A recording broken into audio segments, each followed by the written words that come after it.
Good evening. Today I'm going to read a brilliant quote from Alfred Russel Wallace from 1823 to 1913. I love this quote.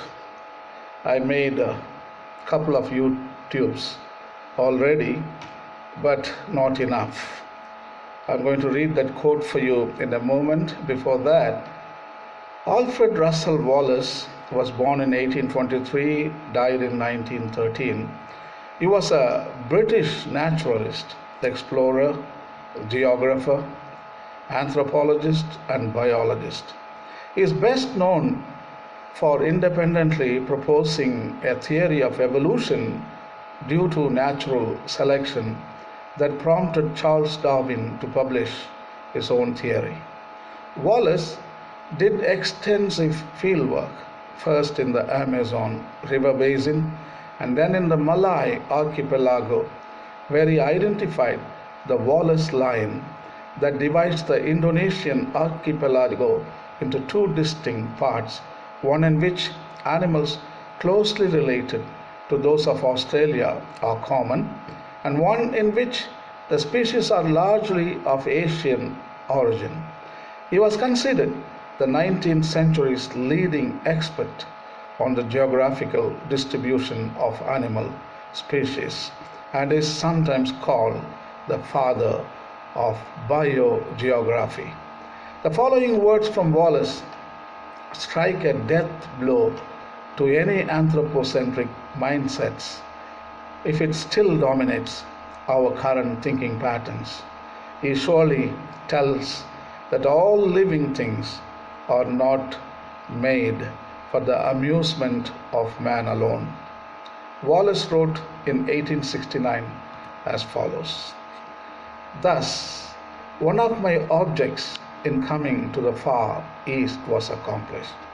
I had obtained a specimen of the king bird of paradise, the remote island in which I found myself situated, in an almost unvisited sea, far from the tracks of merchant fleets and navies, the wild luxuriant tropical forest which stretched far away on every side, the rude uncultured savages who gathered round me, all had their influence in determining the emotions with which I gazed upon this thing of beauty.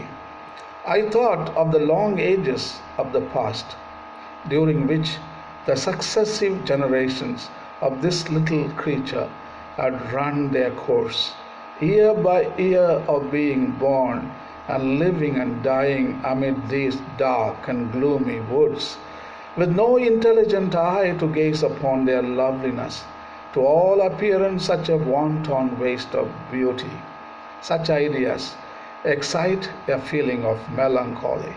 It seems sad that on the one hand such exquisite creatures should live out their lives and exhibit their charms only in these wild, inhospitable regions, doomed for ages yet to come to hopeless barbarism, while on the other hand, should civilized man ever reach these distant lands and bring moral, intellectual, and physical light into the recesses of this virgin forest, we may be sure that he will so disturb the nicely balanced relations of organic and inorganic nature as to cause the disappearance and finally the extinction of these very beings whose wonderful structure and beauty he alone is fitted to appreciate and enjoy. This consideration must surely tell us that all living things were not made for man. Many of them have no relation to him. The cycle of their existence has gone on independently of his and is disturbed or broken by every advance in man's intellectual development. Their happiness and enjoyment, their loves and hates, their struggles for existence, their vigorous life and early death would seem to be immediately related to their own well-being and perpetuation alone, limited only by the equal well-being and perpetuation of the numberless other organisms with which each is more or less intimately connected. From the Wallace book, 1869, The Malay Archipelago. This consideration must surely tell us that all living things were not made for man. Thank you.